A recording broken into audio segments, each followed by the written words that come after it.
Tonight we're going to talk about the 2023 Ford Maverick. What can you do if you've already ordered?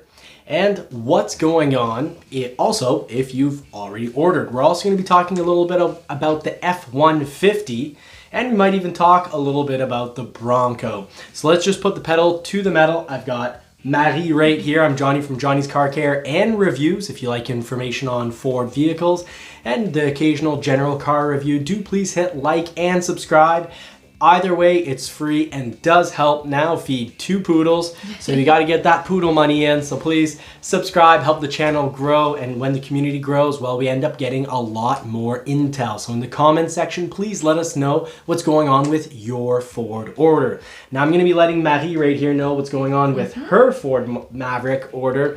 Marie ordered a 2022 Ford Maverick XLT luxury package back last summer, to be precise, July 17th, and it got processed the 30th. So your official date with Ford, we could say, is July 30th. Now, the luxury package, 2 delays, hybrid, and on top of it, luxury. Now, I was speaking actually with an engineer at Ford, and they said that the very original plans way back when, before they started producing them at the factory, the original thought was that they'd sell about 15,000 hybrids. Not Mavericks altogether. I think I don't have this down officially, but I have a feeling that they thought they'd be selling around 40 to 50,000 Mavericks altogether. And in the end, they got, they built more because they did adjust, but the original thought, when you're thinking of really a 2x4 truck and really a front wheel drive truck, for the hybrid, they originally thought that they would sell 15,000. Now they adjusted, they tried to sell more. There have been challenges, Marie. Battery prices have gone up depending on the size of the battery, anywhere from 3 to 10 times more expensive. And getting those batteries isn't very easy. And actually getting microchips isn't easy as well. So F150s, there's currently thousands of F150s waiting for either a Ford badge or microchip, so they can build them, and then sometimes they just can't put the heated seats in them, or co-pilot 360s, so they're missing something, or any accessory like mud flaps, spray and bed liners. This is true for all the trucks. So if you want to speed your order up, any accessory you can get at the parts department, please go ahead and do so. And I definitely would not tell anyone to remove co-pilot 360, because being that that's safety equipment and doesn't cost that much, I feel that's actually worth waiting for. However, I've got some bad news for you. Scheduling for 2023 Mavericks has started, which means you're not getting a 2022. So it's official now. I called it back in May, telling you that you probably almost certainly get pushed over with a lot of other hybrids. And that was based on battery supplies, and I was seeing that there's way more demand for a hybrid than actual there's a real battery problem on the market. So how do you feel about that?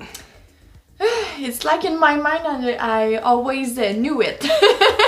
Because it's always pushing and pushing. So no, when you told me that 2023 were coming and maybe my order will be switched, was okay. Yeah, I'm pretty sure I will be in that batch. So I guess I already knew.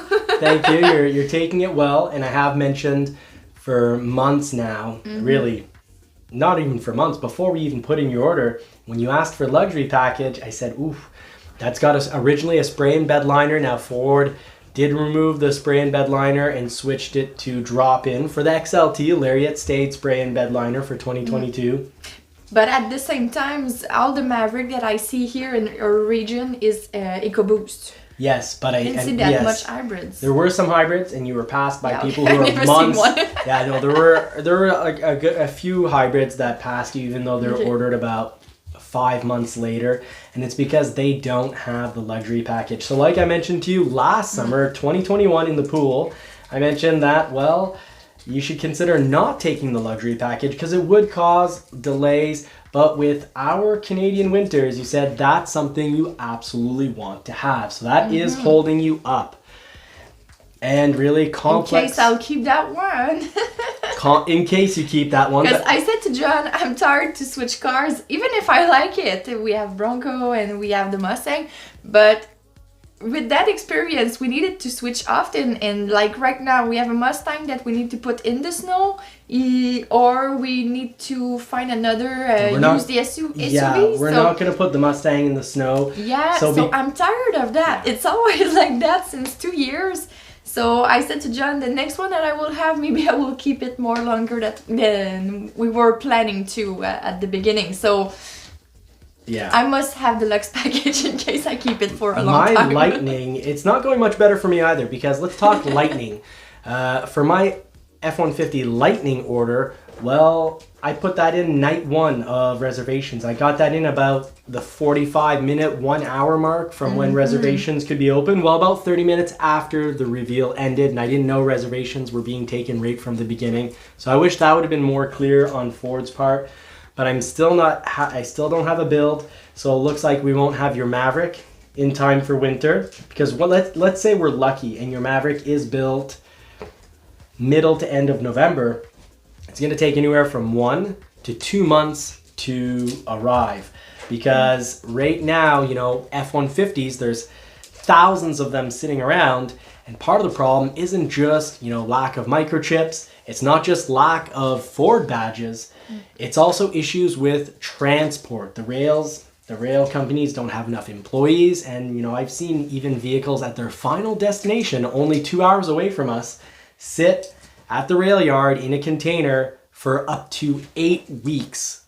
That is the worst, but I see a lot of 3, 4, 5 weeks. So that is something to keep in mind. Just because your Ford gets built, it might get built with parts missing and wait there, and it might just be waiting there because of transport. But speaking of getting built, just for transport. Yeah, speaking of getting built, I do have a little bit of news on the getting built part. We've got the 2023 Ford Escape. And I can tell you, if you do get pushed off of having a 2022 Escape and get built as a 23, that's actually really exciting. Especially if it's a plug-in, because the plug-in is incredible. It's now going to come with a 13.2-inch screen as standard and a lot of safety driving aids as standard. Essentially, the new 2023 Escape plug-in is basically like a previous plug-in titanium, but that's the one option you get. You get to either spend a whole lot of money for, you know, added sound system, added tech, but the base plug-in is now an extremely well-equipped Escape, and I think a fantastic value. And I certainly wouldn't mind if you had an Escape on order, if you're getting pushed from a 22 to a 23, I think that would be great. The best option. The best option. Now for scheduling this week, this is as of the week of the 3rd to the 7th. Scheduling this week, you've got the 2023 Bronco, the 2023 F150, the 2023 Maverick. So who knows, maybe we're going to get a date for your Maverick this week. I certainly hope so, because I'd love for this to magically arrive before winter. Otherwise, we have to sell the Mustang and get some sort of winter vehicle. So we're starting to be in a bit of a bad position. 23 Ranger and 23 Transit Connect and van wagons, but I'm not seeing a lot of those go around. So everything else is not scheduling. Now I did also want to make sure that I've got good news here. Dealer priority requests. If a dealer wants to play around with the order they can't for certain models. And this is great. So they can't play around and favoritize certain orders in regards to the Bronco, the Corsair, gas only, Escape, gas and hybrid only, Explorer, also the F-150, the F-150 Lightning, Mach-E, Maverick Hybrid, Mustang, and Super Duty. So on those hard to get vehicles, Ford wants things to be done correctly. So you can't just call them up and say, you know, move this 1 or 2 builds up. Ford's going to deal with those on their scheduling, on their schedule based on how they prioritize things. Now, I also want to make sure that we're aware, if you're going to be switching from a 2022 to a 2023, it's very important that you keep your same order number and customer name. So make sure that the dealer spells correctly your name the same way the first time as the second time, and they use the same order number. Like Marie's order number is J01P. Well, we got to continue to use J01P when we resubmit you as a 2023. Now I've got a little bit of other information that is important.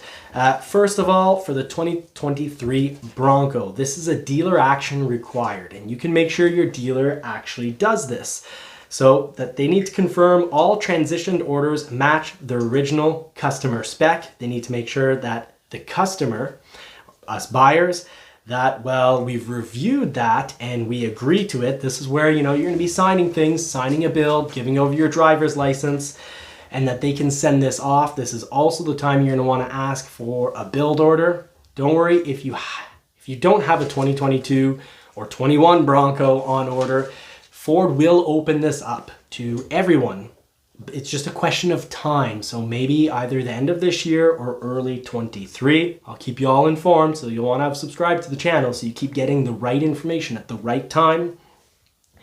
And also your dealer is going to need to go, when Ford kind of does a copy paste of your 2022 order into a 23, well, the dealer, after confirming all this with you, and of course they need to send this information to Ford, just like it did for your Maverick order. You came by and you signed paperwork and you signed your order sheet. You gave me your driver's license. That all needs to go back to Ford. And then the dealer needs to choose a priority code from 10 to 19. That's up to the dealer's discretion. That's where people can have a surprise. Yeah, well, if a dealer puts everyone 19, it works out to the same, but generally the 10 and 19, of course, it only makes sense. You pick your oldest Bronco, Maverick, F150 orders, you put them 10, and as you come closer to the ones, you just made, let's say, last month, well, you put those 18, and then anything new that comes in, you can then put 19. So that is something important to keep in mind. Now, for the Lightning, if you, like me, if you've got a Lightning on order, you're going to want to go with, very important if you have the tow technology package, that you need to pick 63X, which means it's going to remove onboard scales and smart hitch removal. And you're going to also want to avoid power deployable running boards. That is a late availability, so must be avoided. Now, in regards to the F-150, really what's being made right now are XLT 300s. So if you need a truck right now for your company because you need, you've hired a new employee or your vehicle's been damaged, you need to get it as fast as possible. Some dealers might actually be getting XLT 300 in as inventory. So it could be on its way. You could always put a deposit on one of those and get it in advance. Or you can order that up and hope it gets processed very quickly, because that's what Ford currently has parts for. Now, of course, no matter what truck you're looking at, if you're looking at the Bronco, consider not taking the hardtop. And if you're looking at any truck at Ford, avoid anything in the bed. Any sort of mud flap. Heck, if you can order it without running boards even, order it without running boards. Some packages come with running boards, like the Bronco Outer Banks or an F-150 XLT 302 Sport. Well, they come with the running boards. So you got to live with them. But if the model doesn't naturally come with running boards, any accessory, try to avoid these to get your vehicle sooner. So for the Maverick, what we could have done is just avoid taking off the Lux. And I've got news for you. We're going to finish this show. That's the only thing I choose. Yeah, fair enough. You can have the one thing you asked for, but we're going to basically finish up this show with a little bit of advice. You've already been converted, just like, and if you're in Canada, it's still time. Go down to a dealership. It's not sold out yet. And actually, if I recall correctly, you can't even correctly build a Maverick. Your dealer is going to be correcting it by hand, putting initials down and sending that through scan and email to Ford. But in the States, it's not too late. What can you do? You can actually modify your order. You can't switch powertrains, so no switching from hybrid to EcoBoost or EcoBoost to hybrid, and you also can't switch front-wheel drive to all-wheel drive. But what you can do is pretty decent. You could actually switch from an XLT to an XL or a Lariat, and you could remove your luxury package. So if ever you decide to remove your luxury package... You really want me to remove it, eh? I love my Mustang. My Mustang, like, I gave it the pedal to the metal this weekend, and I looked at Marie and I said, can you imagine anything sounding better than this? And I was like, maybe the new Corvette, but it's a very different sound. And yeah, Ferraris. but that's also a very different sound. It's super high pitch. The deep sound of the Mustang is better than any song I could listen to inside the Mustang, which I like. I really like the Mustang sound system. You? Yeah. Yeah? Totally. Good bass. That's a good one, yeah. But when the bass is high, on the highest, and we do go past about volume 18, start to have a bit of rattle in the door, mind you.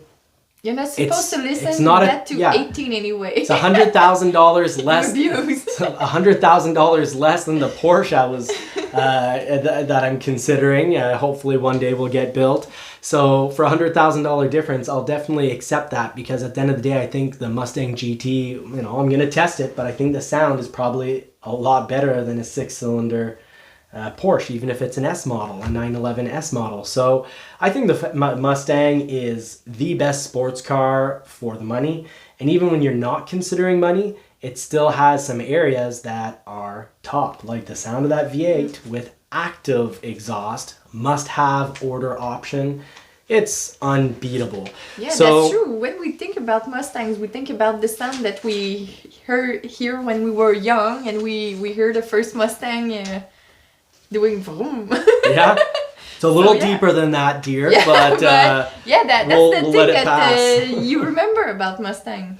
Yeah, the sound is incredible, and I am really liking the new 2023 Escape. I think the sweet spot is that plug-in now. It might be a little bit of a wait because of the battery, but the new interior is incredible, and the equipment it comes with is incredible as well. So we're going to wrap this show up. We hope this has been incredibly useful. Please do consider giving us that subscribe to help dress those poodles, or actually Lily's about to jump off the bed, so maybe pay her vet bill. And she just finished eating my equipment camera bag.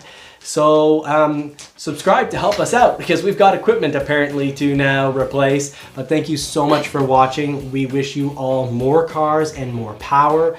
You know, we don't want you to be in the situation we're in, so we do hope you get your vehicles soon. And in the meantime, have a fantastic week. Thank you for watching. If you made it this far, just comment finisher in the comments, and please let us know what's going on with your Ford build, what you think of all this. Take care.